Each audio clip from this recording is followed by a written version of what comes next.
All right. Hello, everyone that is joining us for our live farm chat. My name is Rebecca Vander Heiden, and I am the Riverbend Ag in the Classroom Coordinator, and I'm here with Rachel, and we are going to bring you a Christmas tree farm chat, and let's meet our farmer. Hi, I'm Rick Wyffels. My wife Kathy and I started this Christmas tree farm in 1993. We planted 6,000 trees to begin with, and this is our actually 23rd year of actually selling trees. And to keep this going, you have to plant at least 600 to 900 trees a year that we plant in April, and then we actually start pruning our trees in June. All the trees need to be pruned and sheared. You can't just plant them and let them go. They have to be taken care of. Can you tell us where we are right now? Okay, we're in Moline, Illinois, and we're about 100 yards from the Rock River. And this small farm my parents bought when I was 2, and there's 13 acres here. And we just planted the upper field now because the other field got to be a whole lot of work for my wife and I. And this makes it a lot easier. We did have some trees at another field about 40 miles from here, and we had a lot larger trees there. And we used to bring those in and sell them too. Very cool. Okay, so let's begin with talking about what type of trees you have on your farm. Okay, these trees are Fraser or balsam firs. Okay, we're having a little bit of a connection of we need to speak louder. Okay. So we'll use our teacher speaking voices. Okay. All right, these are Fraser and balsam firs. And when we first started, we planted some Scotch pine and white pine. We eventually decided to switch over to firs because if you look at them, they have a really straight trunk and they have a lot smaller trunk. The trunks on these trees are smaller, so they're easier to cut, and people like them because they're open and you can hang a lot of ornaments on the insides of the tree. Very cool. Okay, can we go over here and talk about how old some of these trees are? Sure. Let's walk over here. We'll go here to some of the small ones first. Okay, this tree right here is a 3-year-old. And that's all we buy is 3-year-olds, because if you buy a 1-year-old or a 2-year-old that are really low, and the rabbits can nibble them off, or we end up not seeing them and mow them over. So if we buy a 3-year-old, you have to let it grow 6 more years to make this tree sellable. So in 6 years, this tree would be about 6 feet tall. So let's go with one here. This tree could be maybe 6 years old. 6 years old is this tree. Yep, because they grow pretty slow. And if we go to this one, this tree is probably close to 9 or 10 years old. People don't realize that when they come out, they think this has only been growing for a couple of years. So, and then the taller they get, you know, if they stay here, they're older. So, let's see. Okay, we do have a few spruce in our field. If you look at this one, see how small the needles are? That's a white spruce. We thought we'd try some of these. We found out that they're a really slow grower, so we probably won't plant those anymore. So we'll just do Fraser and balsam firs. That's what the people like. People really like the Frasers. Yeah, and they have a great smell. Great smell. So when you get it in the house, they can smell it immediately. And that's why a lot of people like a real live tree. How many trees do you sell in a year? Our goal is to try and sell 200. Some years we've sold less, some years we've sold more. This year we probably are close to 250 or 300. Wow. And you guys are already closed for the season, correct? Yes, we have to close early because if we keep open too long, people keep coming in and cut smaller trees, and then we won't have any for next year. Very cool. So then, are there any animals or insects that live in trees? There are. There's little bugs called aphids. If they get in your tree, they will kill the tree. There's such a thing called bagworms. It looks like a little pine cone hanging upside down. They will kill the whole tree. But we have a little friend in our field that helps us out. We have a praying mantis in our field. We discovered the praying mantis they kill bad bugs. And so when we find those pods in our field, and people bring them up in their tree to sell, we can give it to them if they want to take it with them, or we can put it back in our field. Kathy and I have not had to use a pesticide in our field for the last 14 years. But you know what? We can go look and see if we can discover a tree that might have a pod in it. Yes, let's go look to see if we can find any praying mantis. Okay. And while we're walking, we have a question from Shelby in Delaware in Buchanan County, and she wants to know, how long have you guys been in business? This is our 27th year. We started planting trees in 2003, and we started 1993. Started planting in 1993, and we started selling them in 1998. So this is actually our 23rd year of actually selling Christmas trees. Very cool. And we've been trying to quit a few times, but we've had so much fun doing it. And people love coming here that we just keep doing it. Very cool. All right, let's go find our praying mantis. We'll see if we can find a tree that has a pod in it. So you have to kind of look for them. There's so many trees. If you can see, kids, here's a stump, because someone cut a tree this year, and there's the stump. So that tree's gone. So what we do this spring is we will plant a tree right between these two stumps. So we would plant a tree right here, and then we keep the rotation going, so that we never get short of trees each year. So Kathy and I last year planted 600 trees in this field. Wow, 600 trees were planted. Let's go see if we can find a pod. And about 2,000 trees are here on your farm right now. Yes. So you have to kind of look around the tree and see what's there. Let's look on this tree right here. All right. Okay, there's one right there. This is a praying mantis pod. And inside there are little praying mantis eggs. So they will hatch in the spring, and then we'll have a lot of praying mantis that will protect our trees, so we don't need to use a pesticide. So no pesticides will be used because of the praying mantis. They kill so many insects. Yep. Wow. How many, will just one hatch out of this pod? No, there's probably, I don't know, several hundred in each pod. So when we shake the trees out for people, if we find a pod in there, we'll give it to them so they can put it in their yard or their garden. If they don't want it, we will bring them back out when we're done selling and put them back in the trees, so that we'll have all these praying mantis in our field, and then we don't have to buy a pesticide. Wow. That's pretty big. So a couple of questions.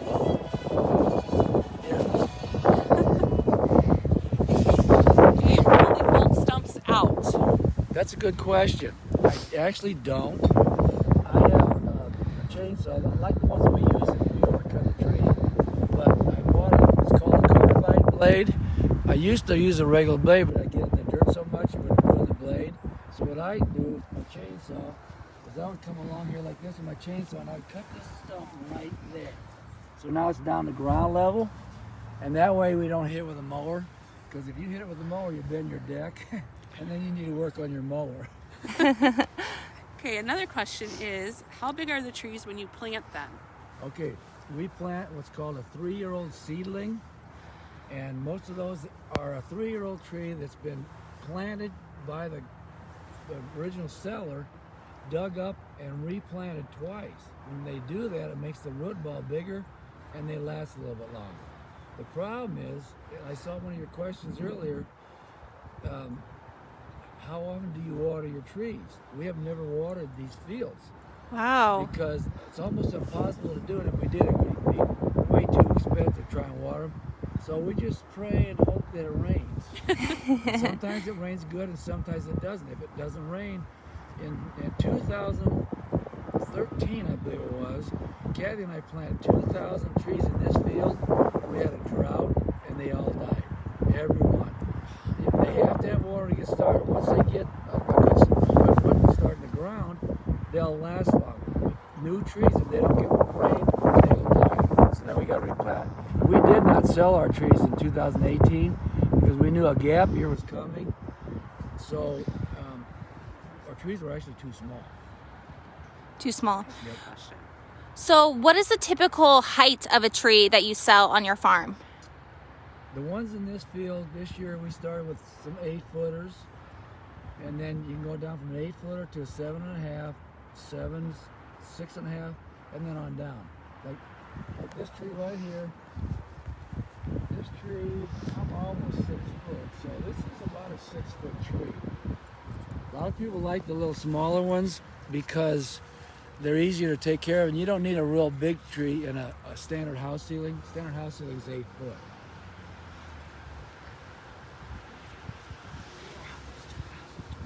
What? Okay, do you have like a stick? How do you measure your trees on your farm? When we first started, we noticed that the people came out in the field with a tape measure, and they were out there with a tape measure trying to measure, and it was kind of a chore. So I got to thinking, you know what, why don't I cut a stick?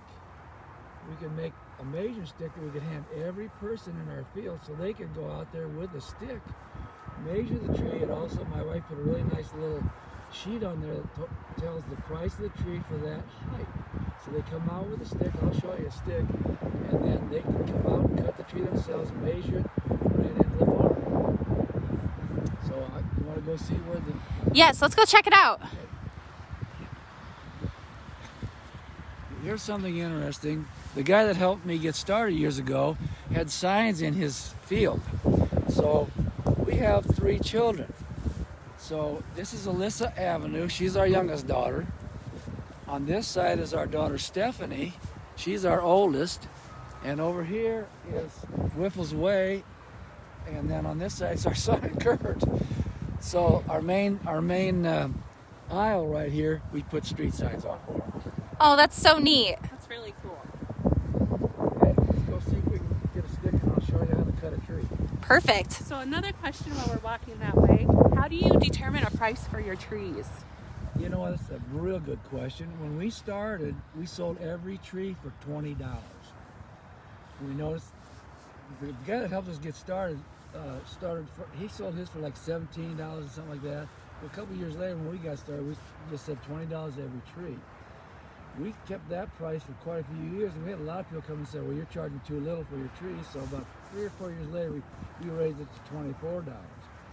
When we switched from white pine and Scotch pine to firs, we decided to go by the foot, because then a person wanted to come in and cut a little 2-year-old tree for their table, they wouldn't have to pay so much money.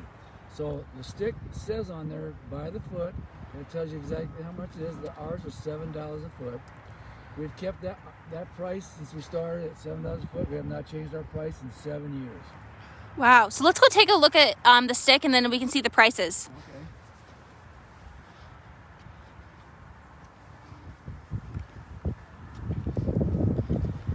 We have another great question. How far apart do you plant your trees? Oh, that's a good question. All right, let's see if we can find a couple that are close together. Come over here. The first trees we planted, this aisle is 7 foot. But So this aisle is 7 foot. Wow. Okay. We used to do 7 and 5 because Scotch pine need a little more room. So we 5 foot in between the trees, 7 in the aisle. So when we mow, we actually have to mow double down the row because we don't have a mower that's wide enough to do the whole thing. So come over here. Okay, this is a good example of how close they can be planted. This tree's probably 4 feet apart. We found out that firs, you can plant them closer together because they don't get quite so wide. When we first started, Scotch pine would get real wide, and I'd be trying to shear them in between them here and squeeze through. So these trees are real easy to shear because they're not so tight against each other. And here's another one. What I had to do, I kept planting. I don't measure when I drill holes to auger them in. So I was planting some of them a little too close to each other. So I had to buy another mower. So I bought a little small mower that has a 24-inch wide deck so I could get between them. So all we used to always do is just mow down the rows. But now I do have a mower that I can mow between too if I need to. Perfect. So the distance between these two trees right here is about... That's about 3 foot. So 3 feet. Yeah, I've got some that are if you look over here, this is a little closer. So see, I can use that little more to get between these two. Okay, very cool. Let's go see the measuring stick. Okay.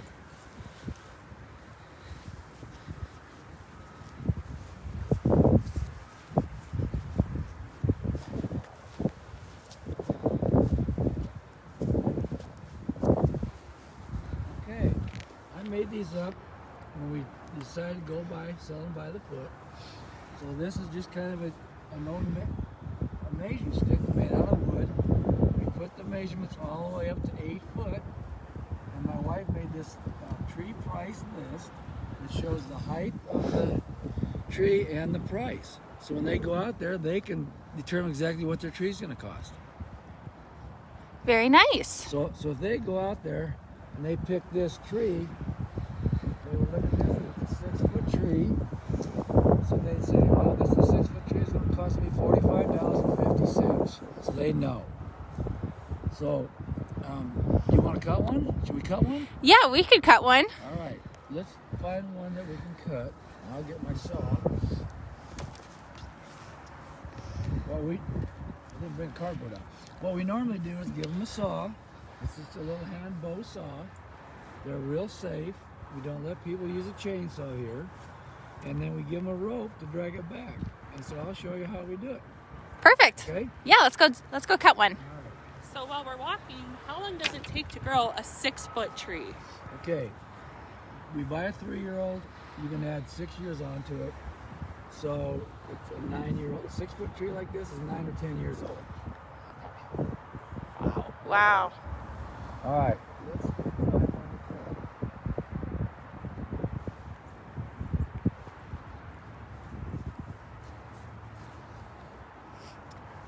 I'll put this one right here. Okay, perfect. Has a nice pointy top. Okay, so when they get there, when they come out here, they take their saw and they're gonna lay down. Oh, here, we got to bring this out. We give everybody a piece of cardboard. They always say, "What is that piece of cardboard for?" And I'd say, "It's to lay down on while you're cutting your tree." They go, "You're kidding me? That's very nice." So they would lay down the cardboard. I tell them, cut it as low as you can. And I tell them also, and this I learned from my dad. My dad always said, use the whole saw. Because they would start cutting little teeny bites and take them forever. So my dad said, use the whole saw all the way across and back. So I'll try and do that. All right, so here we go.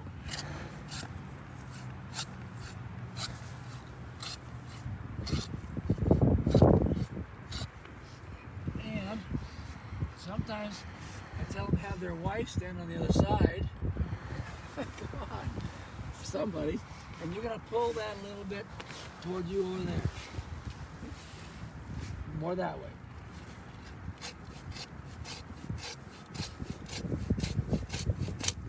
There it comes. All done. Wow. How All cool. the little kids that come out, you can hear them yelling timber. Timber. Okay, so here's what we do. Wow, that's a nice looking tree. Go ahead and lay it down. Go ahead and lay it down. And I show them how to do this. They go, well, how are you going to tie that rope on there? Because it's round. So you take the rope like this. You go around the trunk. Pull through like that. And then we're going to drag it back. All right, let's take the tree. Yep. We'll follow you. We can stop at the other tree and I can show you how we prune this here. Okay. What does prune mean? Prune means you have to trim the top of the tree to make it look correct. And we use little snips. We fix the tops of all trees so they don't turn out to be a bush. Oh. So if you don't snip them, they could turn out to be a bush Yes. instead of a tree. All right. So the rule is prune in June. So since Kathy and I were school teachers, when school was out, we would jump right into the field, start pruning. Okay, so Sometimes you need this little tool. It's called a max tapener. And I have snips to trim it. Sometimes I need this and sometimes I don't. But I'll show you what I do. If you look at the top of this tree, there's the main trunk. Right there, the big wide trunk. Well, if you notice that these two branches are trying to get taller than the main trunk. So what I would do, I would take this one right here. We're going to make this one now the new leader right here. I'll show you how you do it. This thing's called a max tapener. And I'm going to tape this branch to this branch. And it didn't work. We'll have to do it again. All right. It takes a little work to do it sometimes. There we go. There. So, what I would do now, this is now the new leader. And now you have a nice straight branch going up. So these branches here, if you don't snip these off, this one might try and cheat the leader and get ahead of it. So we'll snip this one off right here. We'll snip this one off right here and this one. So now we have one good leader and this one might try and get ahead of there too. So now our tree top has a good leader. And here's what I do also. When we sell trees, people come out to the field and say, Mr. Wyffels, what is that white thing on my tree? Is that a Band-Aid? And so I say, no, that's what we use to fix the tops. So you always have to fix every tree. So what I do, and I did this year, I go along with my snips to snip them all off so they don't see them on there. So the white tape thing's gone. Yeah. But it keeps the trees up real nice. And here's a good example of one we fixed. This one has been fixed perfectly. If you see, these branches could all try and cheat the leader, but they've been snipped off, so we have one good leader and some really nice lower branches. And one thing about firs that a lot of people don't realize is firs will grow branches out of the sides of the whole trunk. White pine and Scotch pine, they have what's called a whorl. They'll grow a branch up and then they'll spread this out. So when we had those, we had to be real careful that this top leader didn't get too long. If it did, you'd have a big gap right here. So that's why we also trim this one off. If you let that go too long, you'll have a gap in your tree and then they don't look right. Will the leaders start growing straight up? No, that's a good question. Actually, we have some bamboo sticks that we buy from the tree company that we could put a bamboo stick in here. I could take my max taper and tape the bottom of the bamboo stick here, bring it up here and tape it here, and it'll help hold the trunk up. I was going to show you, I think, you want to go down and see one that's crooked? Sure, we can go see a crooked one. All right. I was just looking at the other day thinking, maybe I better go fix that one because it does look crooked. There's a nice looking tree right there. Yeah, that is a nice looking tree. Nice and tall. All right.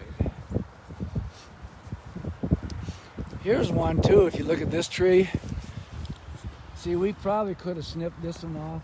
See how they're all up here? I could probably snip those two off too because they'd be a little closer to the right distance. Okay.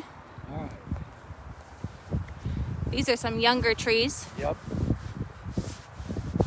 And our trees this year were in really good health. They all had plenty of rain this year. Yeah, lots of rain this year, for sure. It even rained this morning. See this tree with some dead needles on it, okay? If somebody wanted this tree, I could take it up and put it in my shaker. See how those needles come off? And usually when the needles die like that, they die from the inside out, they don't die out here. But when I shake this tree, right there, all those needles that you just saw there will come off. All right. Will those needles grow back? No. All right, we're coming to the crooked tree. The crooked tree. Call it the Charlie Brown Christmas That's right. And, There are people who come to the farm and say, I want a Charlie Brown tree, because they just like something that's not it's unique. Okay, look at this tree. Let's come over here to this side. You can Okay. see how crooked it is. Oh, I can see it's a little crooked. So that tree needs to be fixed. So what I can do is take some of my poles and put it right here, tape it down here, and then we tip this back up so it's straight. So we can make this tree straight, especially in the spring because they're soft. They're kind of hard right now because sometimes if I try to do that real hard, I might break the top off. Yeah. But I can make that tree before next year look straight. Very cool. So if the trees don't sell, do you end up cutting them down if they get too big? You know what? That's a good question. Believe it or not, people want a big tree. We sold, when we had our other field, we sold a 14-foot tree. That's how tall they are. And I say, where are you going to put this tree in your house? They say, I have a cathedral ceiling, and I got room for a 20-foot tree. So they want the biggest tree they can get. Wow. The bigger the better for a lot of people. This year we had to tell people we don't have anything that size. So how tall do you think this tree is right here? The crooked one. It's definitely over, it might be even 8 feet.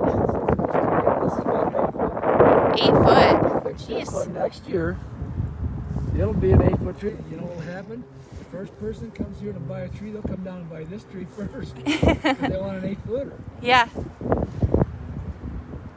Very cool. Okay.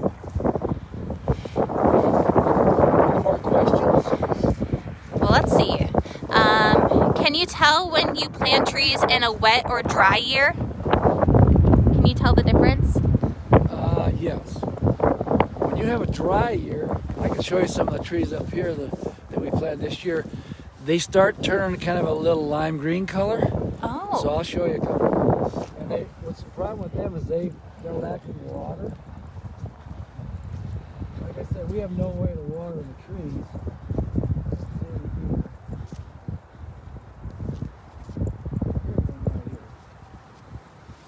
See how green these all are? This poor little tree here is starting to turn kind of yellow and lime green.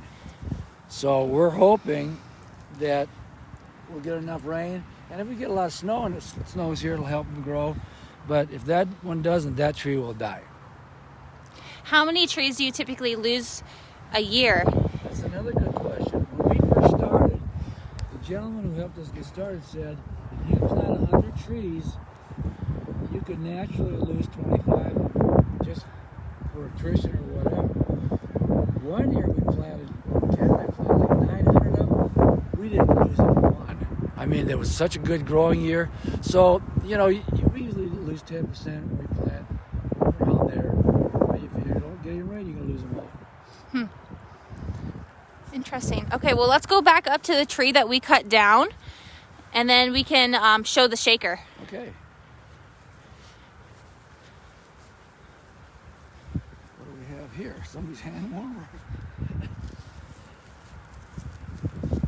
It's a hand warmer. Somebody must have came on the field with a hand warmer.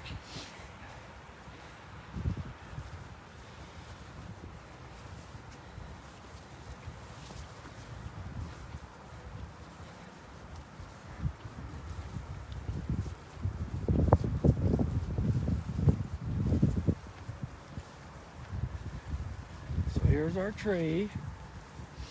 Usually if it's real muddy, I tell people to not drag their tree because they'll get all muddy and dirty, but it's not so bad now, so you drag Such a pretty tree. You know what the parents do? They make the kids drag the tree up. So we've got little 5-year-olds. I can watch them come down, they're dragging the tree up to the barn.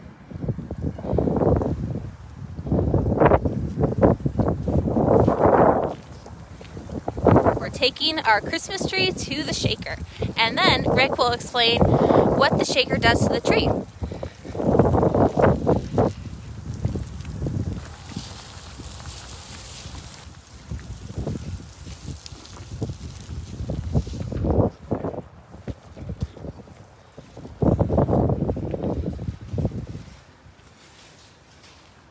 Take the rope off. Dear, I'm gonna take this. This is such a pretty tree.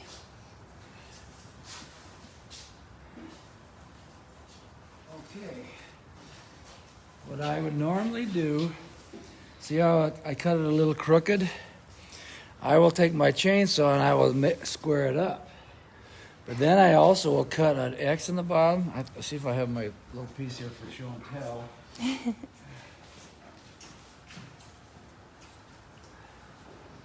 Everybody asks me, why are you putting an X in the bottom of your tree? So I show them this. What that is, that's the bottom of a tree that I saved. So I cut it square like that, but I cut an X in the bottom. Can you see it? Yeah. So when you put it in your stand, you actually leave a little ports where water can go in.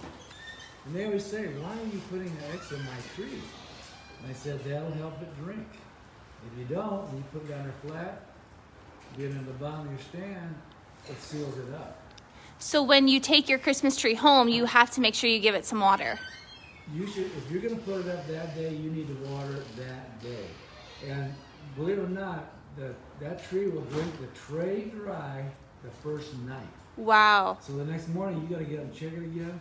What we tell all our people here is you should water that tree every day. What a lot of people do is they'll water when they get home. It's there, then they'll wait a week and they'll go, oh, I forgot I should water my tree. Well, by that time, when you don't water, they're sappy, they seal up. And a lot of people always ask me, so Mr. Wyffels, should I put sugar in my water? Guess what that does? It makes it worse because sugar is sappy too, and you're already putting sugar in a sappy tree, it's not good for it. So start with warm water the first time, helps it get started, and then just regular tap water the rest of the time.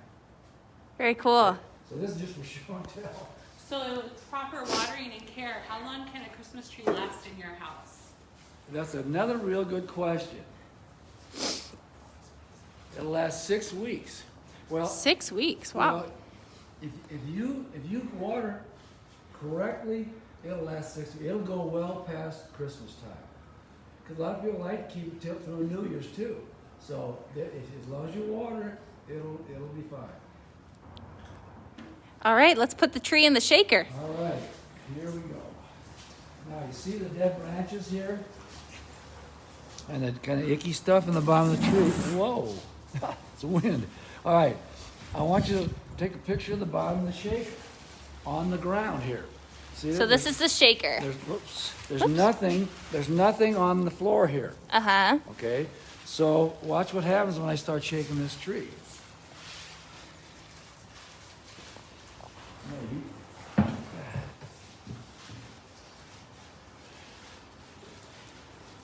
All right, here we go. Whoa!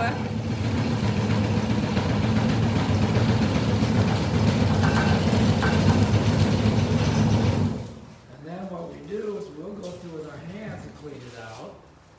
Make sure there's no dead meal or anything in it. Uh-oh, what did I do? Oh, our cord's just hooked a little bit. Okay. There we go. So I'm trying to clean the rest of it up, kind of loosen other stuff up. There's a little grass in there.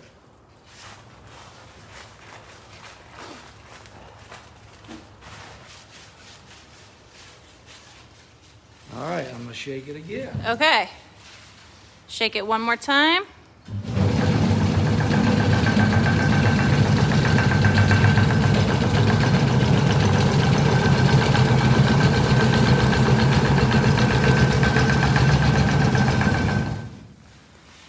Now, occasionally when we shake our trees, the little part of the top has broken off.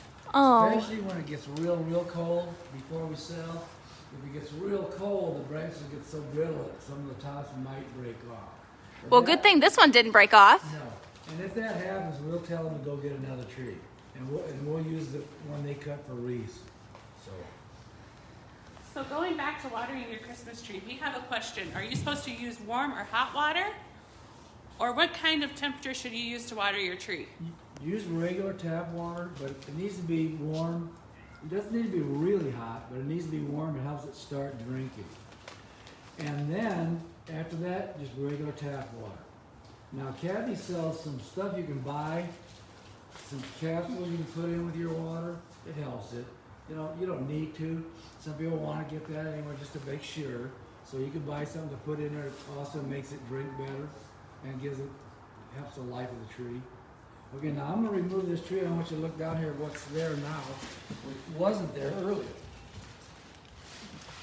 See all that stuff? Are these like dead needles? Yep.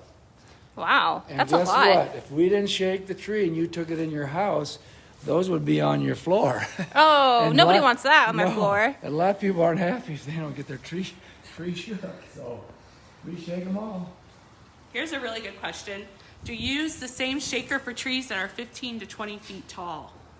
Good question, and the answer is yes. Believe it or not, I had a 14-foot tree. Let's look out here. I'm gonna lay this down. Okay. The problem I had with big trees is I might have to take my chainsaw and whittle it down a little bit to get it to fit in the bucket. And it doesn't hurt it, but you gotta do a little extra work to get it in the shakers. They want it shook. But this shaker sits right behind this pole above our barn. And then this rope, we would bring it down and tie the end of the rope on because we couldn't tip those up by hand. So we would take the thing and pull it up there with my rope. And then we'd put them in the shaker and it would shake the biggest tree. Wow. Very cool. All right. I could show you, my wife makes all the wreaths. I could show you the machine that she makes the wreaths with. It's kind of interesting because a lot of people don't understand how you make wreaths, but it's a lot of work too. Okay. Right. Yeah, we could go see that. Everybody likes a good wreath. Well, let's see here. I'll show you. Here's one that Kathy makes. These are two that she makes.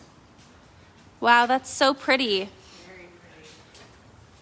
Those are all handmade. Handmade. That is really and Kathy talented. makes the bows too. Wow, beautiful. Well, let's go look at the machine. Okay.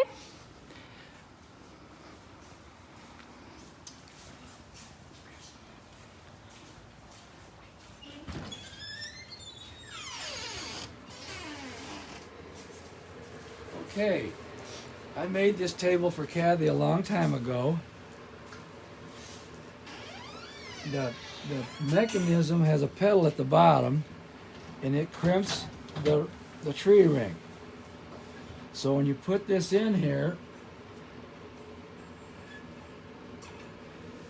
all right, see if I can do it. I'm gonna crimp one. Okay, so Kathy would take boughs. You got a couple boughs I can put in there? Are we okay on time?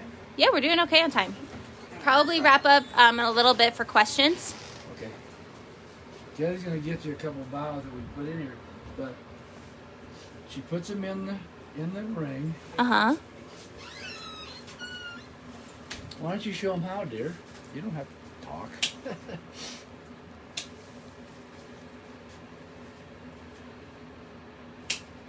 All right, you do it.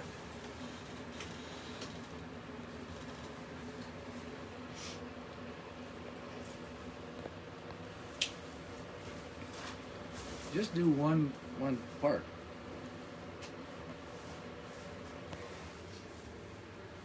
This is so pretty. It's not as prickly as I thought it was going to be either. Right. These trees are very soft. Now, let her touch one of those ones that's prickly, dear. Wow, that one's pretty too. Not so bad right now. They get really prickly, but Those are red cedar. They're not bad right now. Wow, pretty. Yeah, this one is definitely a little bit more prickly.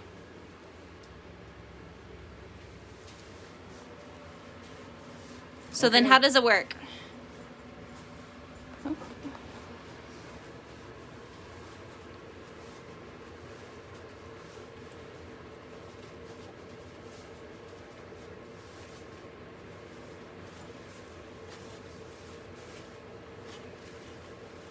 Okay.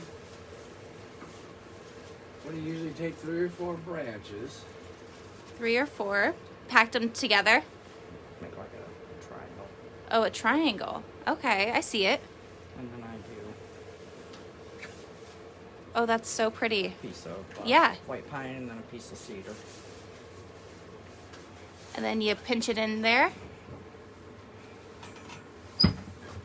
Wow. Oh my gosh, that looks so good. And then you just go around the circle, making the wreath. Wow. Keep going around a circle. That's awesome. All right. Well, let's go back outside and then we'll see if we have any other questions before we wreath up. Okay, well, here's one more thing. This is a bow maker, Oh, pretty. and Kathy makes all her own bows too. Wow. Perfect for the holidays.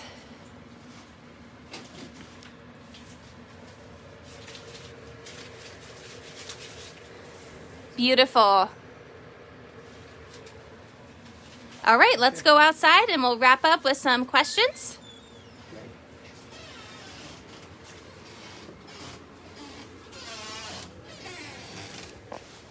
You want to see the little? Oh, we have more praying mantis right here. Wow. Oh, they're so big. These are the ones that we get that people don't want, and what we do is take those back out and put them back in the field. Then we have a new batch of praying mantis. How many do you find a year? This year's been real busy. How many do we find a year, do you think? It's 10 or 20 or so. multiplied every year. This was like this. I already put them back in half the field. Maybe 10 to 20 of them? Yeah, some years. Oh no, we probably had 40 or more. This 40 year. or more? This Wow. year. So, yep. Very cool. Okay, we have some questions. How long do the wreaths last? Deer. If you put them outside in this climate, they'll last till March or April. March or April? That's a long time. That's so pretty. And, They're outside. and I have a baby pool in the back that when we used to have Scotch pine, you used to have to spray a preservative on them. There's like a little green dye in it. Uh-huh. We fill that pond with this green, special green dye that, remember that can? It's a special thing that keeps the tips from turning yellow. If you don't spray this on some of the trees, the tips of the trees will turn yellow before the first frost. So you try to get that. So this stuff here, the company I buy this from doesn't make it anymore, so we have a different company now, but it's called Luster Green, and Kathy dips all her wreaths in that, and they'll last a really long time. So a couple questions about wreaths. Number one, how long does it take to make a wreath? And do you do non-holiday wreaths? We got some interest on the wreaths. Come on, dear, answer. I do not do the non-holiday wreaths. The evergreens don't last when the weather gets warmer. I have several different sizes. The smallest size that I make is a 10-inch. If the boughs are already cut to size, it takes me about 10 minutes to make those. I also have 36-inch wreaths. And once again, if the boughs are already cut, it here. takes me about an hour to make one of those. About an hour. Wow, that's a And big if time I- consuming. It is, and if I have to cut all the boughs myself, which I usually do, it'll take like 2.5 hours and several different trees. Wow, that's so cool. Because when I make the wreaths, different boughs.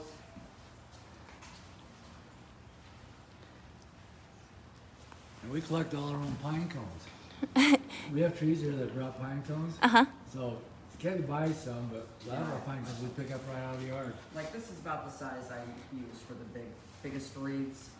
But if I'm not making big wreaths, like I could cut this into 3 pieces and use it for like the 14-inch size or the 10. These I could use in the 10-inch size. So each branch is different, and I try to collect, the ones I need for different sizes. All right. Okay, I think that will wrap up our Christmas tree farm chat. If we have any last questions for Rick here, say them now if you'd like to. Otherwise, we'll just thank him for this awesome farm chat. It was so great chatting with you today. All right. Thanks for coming. Thank you. Everybody have a great Friday. Bye-bye.